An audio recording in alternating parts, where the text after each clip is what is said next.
तो नमस्कार उज्जैन, मैं हूं इस समय राजेंद्र नागर आपके साथ और आप देख रहे हैं अभय न्यूज पर 28 फरवरी मंगलवार दोपहर का बुलेटिन। आइए एक नजर डालते हैं आज की सुर्खियों पर। महाकाल मंदिर के टनल में कुत्ते को जलाया, वीडियो हुआ वायरल। केंद्रीय जेल भैरवगढ़ की कैंटीन में खुलेआम बिक रहे हैं नशीले पदार्थ। जिला अस्पताल में अब टोकन से देखे जाएंगे मरीज। देर रात तक बरसा कविताओं का रस, श्रोताओं और कवियों ने भरपेट किया भोजन। कार और आयशर की भिड़ंत में युवक की मौत। खबरों में अभी और भी बहुत कुछ है, आप सिर्फ मेरे साथ बने रहिए। इस बुलेटिन के प्रायोजक है आरके डेवलपर्स। शानदार घर खरीदें अब अपने बजट में। श्री महाकालेश्वर मंदिर में बन रही टनल में कुत्ते को जलाने से हड़कंप मच गया। सोशल मीडिया पर वीडियो वायरल होने के बाद प्रशासक ने यह माना कि ठेकेदार के मिस्त्री ने यह करतूत की है। कुत्ते को जिंदा जलाने की चर्चा है। हालांकि बताया यह जा रहा है कि कुत्ता मर चुका था, बदबू आने से उसे जलाया गया है। सोशल मीडिया पर कुत्ता जलने का वीडियो वायरल हुआ है। इसमें कुत्ते के अवशेष लकड़ियों के बीच पड़े हुए दिखाई दे रहे हैं। वीडियो में दिख रहे जले हुए कुत्ते के अवशेष जल स्तंभ के समीप के बताए जा रहे हैं। इस मामले में ठेकेदार अरविंद शर्मा ने मिस्त्री व मजदूरों को जिम्मेदार बताया है। आइए ठेकेदार अरविंद शर्मा को सुनते हैं। ये वहाँ पे जहाँ पे आवास निर्माण कार्य चल रहा है विस्तारीकरण का, वहाँ पे है। कहाँ पर विस्तारीकरण? मंदिर का जो मंदिर के हिस्से में लगा हुआ काम है, एक वहाँ विस्तारीकरण का काम चल रहा है। तो एक कुत्ता छत लगी हुई थी तो पूर्व में ही मर गया था। छत वत लगी थी इसलिए वहाँ आवागमन नहीं था, तो बिल्कुल सड़ गया था। तो मैं अनुपस्थित था एक्चुअली में, तो उस कारण मतलब मेरे सुपरवाइजर कहने से एक मिस्त्री था, उसने बदबू के कारण जला दिया। मतलब इस कारण हो गया ऐसा। तो हमने उसको बहुत डांटा फटकारा। मैंने की ये हरकत अच्छी नहीं। आपने अधिकारियों को सूचना दी थी? हाँ, अधिकारियों को हमने 2-3 दिन से पूर्व में सूचना दे रहे, मतलब हमारे सुपरवाइजरों द्वारा दी जा रही थी कि यहाँ पे कुत्ता मर गया, इसको फिकवाना है। तो वो इस समय फिकवाया नहीं गया था। मंदिर प्रबंध समिति के प्रशासक संदीप सोनी ने इस मामले में कार्रवाई करने की बात कही है। आइए संदीप सोनी को सुनते हैं। आपने ही मुझे थोड़ी देर पहले एक वीडियो दिखाया है जिसमें लग रहा है कि हमारी टनल है और उसमें एक जला हुआ कुछ पड़ा हुआ है, जिससे आपने बताया कि वहाँ पर कुत्ता था, इसको जलाया गया है। क्योंकि आपके ही उस वीडियो संज्ञान में आए हैं, मैं इमीडिएटली उसको चेक कराते हैं। सीसीटीवी सारी जगह लगे हुए हैं और इसमें जो भी गलती होगा, जहाँ पर भी गलती होगी, उस पर कार्रवाई की जाएगी। बहरहाल श्री महाकालेश्वर मंदिर में किया गया ये कृत्य शर्मिंदा करने लायक है।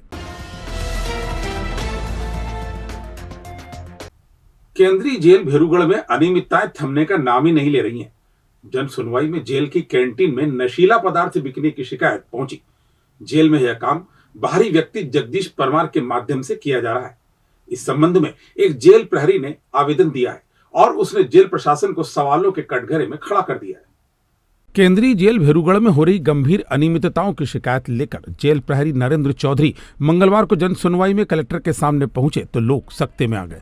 प्रहरी ने कलेक्टर को बताया कि जेल में शराब, चरस, गांजा सहित नशीले पदार्थ कैंटीन के माध्यम से पहुंचाए जा रहे हैं। बाहरी व्यक्ति जगदीश परमार जेल में कैदियों से अवैध उगाही कर रहा है और वो जेल कर्मियों को प्रताड़ित भी कर रहा है। 2 पेज के आवेदन में नरेंद्र चौधरी ने बताया कि जेल अधीक्षक जगदीश परमार के माध्यम से अवैध गतिविधियां संचालित कर रही हैं। वह ड्यूटी पर मौजूद लोगों को अनुपस्थित बता रही हैं और इसके लिए रुपयों की मांग भी कर रही हैं। चुनिंदा बंदियों को आराम देने के लिए उन्हें जिला अस्पताल के जेल वार्ड में भेजा जा रहा है। शासकीय कर्मचारी कैंटीन के माध्यम से अवैध सामग्री जैसे तंबाकू, मादक पदार्थ और शराब आदि जेल में उपलब्ध करवा रहे हैं। जेल में बंदियों को टेलीफोन की सुविधा उपलब्ध कराकर वसूली की जा रही है। अवैध गतिविधि करने वाले प्रहरियों की ड्यूटी दीवार पर लगाई जा रही है।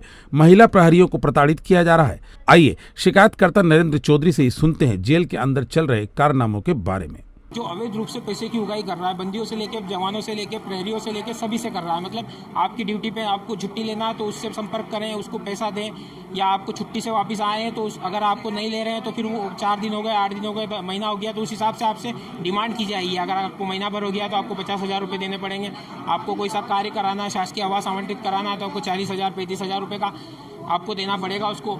उसी के माध्यम से पूरा कार्य करा रहे हैं। उसी श्रृंखला में क्या है, अवैध वसूली, अवैध तस्कर, गांजा, तंबाकू, चरस, शराब, मांस, मच्छी सबका सेवन करवाया जा रहा है बंदियों को। ये कैंटीन के माध्यम से जा रहा है और कैंटीन के सामान की कोई तलाशी नहीं हो रही। इसमें आज की तारीख तक कोई तलाशी नहीं हुई। आज से आप पिछले 7 दिन का रिकॉर्ड मिलेगा, क्योंकि कैमरे की रिकॉर्डिंग 7 दिन की रहेगी। आप किसका हाथ है इसमें? कैंटीन में जो कार्यरत प्रहरी है उसकी मिली भगत, साथ में एक निजी प्राइवेट आदमी जो रख रखा है वही जगदीश परमार के नाम से, उन दोनों की मिली भगत है। हालांकि जेल प्रहरी की शिकायत के बारे में कलेक्टर कुमार पुरुषोत्तम ने जांच कराने की बात की है। आइए कलेक्टर कुमार पुरुषोत्तम को सुनते हैं। देखिए, वो उनके विभाग से संबंधित समस्या थी और आमतौर पर सरकारी विभाग में यह प्रक्रिया है कि अगर किसी अधीनस्थ कर्मचारी को अपने सीनियर अधिकारी से जो समस्या हो तो उसको कोई बाहर के फोरम पर नहीं लाना चाहिए, उसका निराकरण अपने विभागीय अधिकारी से करना चाहिए। शिकायत पत्र में कुछ अन्य समस्याओं का उल्लेख है जो विभागीय नहीं है, उन पर निश्चित तौर पर उनसे उसकी जाँच करा के रिपोर्ट ली जाएगी। नहीं, उसमें मैंने जैसा आपको बताया कि अगर ऐसी कोई शिकायत है जो विभागीय कार्रवाई से संबंधित नहीं है बल्कि जेल की व्यवस्था से संबंधित है, उस पर निश्चित तौर पर उसकी जाँच कराई जाएगी। बहरहाल नरेंद्र चौधरी इसके पहले भी कई बार आला अधिकारियों से इसकी शिकायत कर चुका है, लेकिन जेल अधीक्षक के रसूख के आगे उसकी सुनवाई नहीं हो रही है। जिला अस्पताल और चरक भवन में अब मरीज टोकन सिस्टम से देखे जाएंगे। कायाकल्प अभियान के तहत मिली 12 टोकन मशीनों को जिला अस्पताल और चरक भवन में स्थापित कर दिया गया है। चरक अस्पताल और जिला अस्पताल में मरीज अब तक कतार में लगकर डॉक्टर तक जाते थे। इस वजह से कई बार विवाद की स्थिति भी बन जाया करती थी। अब अस्पताल में टोकन मशीन लगा दी गई है। चरक भवन में 6 और जिला अस्पताल में 6 मशीनें लगाई गई हैं। इन मशीनों के माध्यम से मरीज टोकन लेंगे और फिर कुर्सी पर बैठकर अपने नंबर का इंतजार करेंगे। जैसे ही उनका टोकन नंबर आएगा, चिकित्सक उन्हें देख लेंगे। आरएमओ निधि जैन से ही हम इस व्यवस्था के बारे में जानते हैं। मशीन हम बोलेंगे कि सिस्टम एक है, एक सिस्टम है जिसका एक एलईडी चरक भवन में है और 2 एलईडी हमने जिला चिकित्सालय में रखी है, क्योंकि चरक भवन में विशेषज्ञ और चिकित्सक एक ही जगह बैठते हैं और जिला चिकित्सालय में जनरल चिकित्सक अलग बैठते हैं और विशेषज्ञ अलग बिल्डिंग में बैठते हैं। तो 2 एलईडी वहाँ लगवाई हैं और टोकन मशीन इस तरह से 12 टोकन मशीन आई थी, तो उनको इस तरह से बांटा है कि 6 चरक भवन को दी हैं और 6 जिला चिकित्सालय को दी हैं। तो 2 गायनिक विभाग में दी है, स्त्री रोग विभाग में मेडिकल ऑफिसर और स्त्री रोग विशेषज्ञ को, एक नेत्र रोग विशेषज्ञ के चैम्बर में लगवाई है, 3 शिशु रोग विशेषज्ञ चैम्बर में लगवाई हैं और 6 वहाँ पे मेन जिला चिकित्सालय में लगवाई हैं। अंकपात मार्ग स्थित मंगल कलश गार्डन में कविता की महफिल सजी। देर रात तक कवि एक से बढ़कर एक कविताएं सुनाते रहे। श्रोता भी मगन होकर कविताएं सुनते रहे। इस अनूठे आयोजन में श्रोताओं ने कविता तो सुनी ही, भरपेट भोजन भी किया। कार्यक्रम में मीडिया कर्मियों और शहर की प्रमुख हस्तियों का सम्मान भी किया गया। अमर शहीद चंद्रशेखर की स्मृति में होने वाले इस आयोजन का ये 36वां साल था। युवा जागृति मंच के कार्यक्रम में डिजिटल पत्रकारिता को स्थापित करने वाले अभय तिरवार, हेमंत सेन, शतरंज खिलाड़ी सिया कुशवाहा, बास्केटबॉल खिलाड़ी हर्षिता राय, मलखंब के द्रोणाचार्य अवार्डी योगेश मालवी और संगीत जगत के कपिल यार्दे का सम्मान किया गया। इस दौरान उज्जैन के गीतकार हेमंत श्रीमाल के काव्य संग्रह आईने में तैरती सच्चाइयां का विमोचन भी हुआ। चंद्रशेखर आजाद सम्मान से इंदौर के गीतकार डॉक्टर पंकज वीरमाल को नवाजा गया। सम्मान के बाद अखिल भारतीय कवि सम्मेलन भी शुरू हुआ और इसमें उज्जैन के गीतकार हेमंत श्रीमाल, प्रेम पथिक, विजय गोपी, यूपी की जीनत मुरादाबादी, मुरैना की सुश्री संध्या सुरभि, देवास के देवकृष्ण व्यास, कुलदीप रंगीला, इंदौर के रोहित झन्नाट, लव कुमार और सतवास के विजय विचित्र ने कविता पाठ किया। कार्यक्रम का संचालन नरेंद्र सिंह अकेला ने किया। कवियों ने एक से बढ़कर एक कविताएं पेश की। कवि सम्मेलन देर रात तक चलता रहा। कार्यक्रम की अध्यक्षता ग्रुप के अध्यक्ष शेखर जैन ने की और अंत में एक बेहतरीन कार्यक्रम के लिए सुनील जैन ने आभार माना। ढूंढने जाओ तो मजबूर भी नहीं मिलते है ज्ञानवल वाहिनी है बोधिवल। वाह वाह वाह, मैं हंस सफेद झपको काला कौवा नहीं हो, सीधा सा आदमी हूँ, कोई हवा नहीं हो। पर अब पुनः तो पहला ही प्रयोग ये फेल हुआ, ऐसा कहाँ पता था कि तुम मिल जाएगी। तेरी हाथ पेड़ और बाल मेरे दूधी वाली बेलन से ही भिड़ जाएगा। नदी पर अब कहाँ पुलिस और कहाँ नदी। नदी पवित्रता की निशानी है, पापियों के पाप धो देती है, और कहाँ police. Shri Vinayak finance service, आपका विश्वास ही हमारा वादा। हमारे साथ आप बड़ी ही आसानी से पाएंगे गवर्नमेंट बैंक या प्राइवेट बैंक से सभी प्रकार के लोन।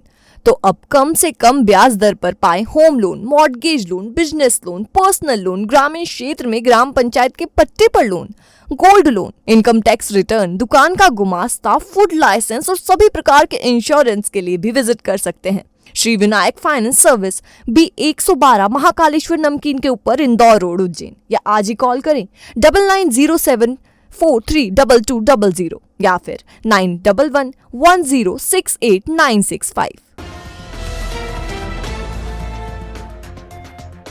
नागदा रोड पर ढाबला फंटा और गोयला के बीच बीती रात कार और आयशर भिड़ंत में एक युवक की मौत हो गई, जबकि उसका दोस्त घायल हो गया, जिसे निजी अस्पताल में भर्ती करवाया गया है। वह अपने परिजनों को इंदौर छोड़कर नागदा लौट रहे थे। मिली जानकारी के मुताबिक नागदा के बिरला ग्राम में रहने वाला तन्मय दुबे अपने दोस्त तुषार सिंह राठौर के साथ इंदौर में आयोजित एक विवाह समारोह में परिजनों को छोड़ने गया था।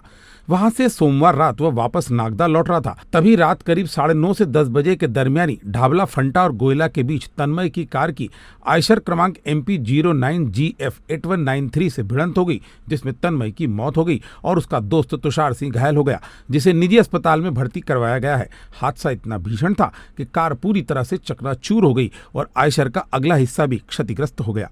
मंगलवार सुबह पोस्टमार्टम कर शव परिजनों को सौंप दिया गया। रात करीबन 9:30 और 10 बजे के बीच की बात है। ग्राम ढाबला फंटा और गोयला के बीच में आयशर और कार के बीच टक्कर हुई थी। उसमें तन्मय पिता संतोष दुबे निवासी बिल्ला ग्राम की मृत्यु हो गई थी। उसका साथी तुषार सिंह वो भी घायल हुआ था। वो अभी वर्तमान में अवंतिका हॉस्पिटल में एडमिट होना बताया है। मृतक का नाम है तन्मय पिता संतोष दुबे, उम्र 20 साल, निवासी बिरला ग्राम नागदा है। दोनों ही इंदौर से उज्जैन होते हुए नागदा जा रहे थे और एक्सीडेंट में तन्मय की मृत्यु हो गई।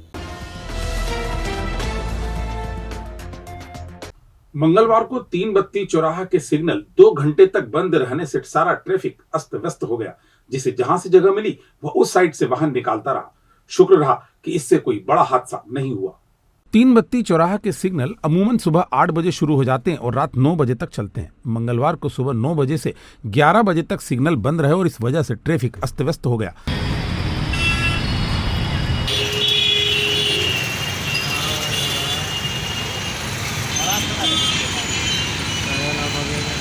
वाहन चालक धैर्य नहीं रख सके और वह अपने मुताबिक वाहन निकालते रहे। हालांकि दोपहर करीब 11:30 बजे ट्रैफिक सामान्य हो गया।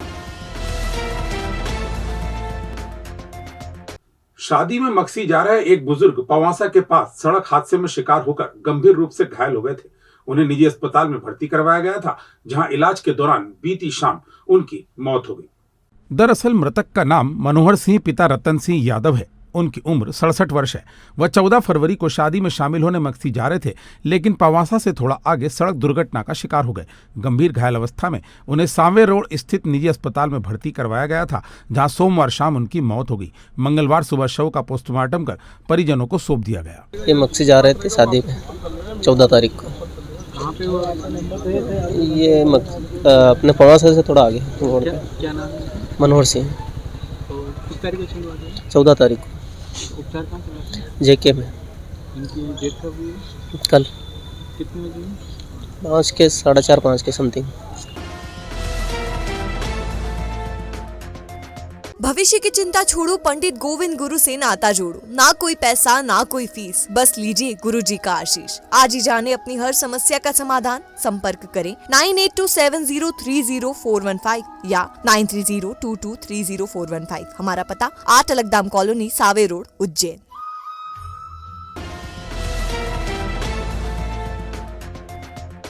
तो ये थी आज की ताजा खबरें।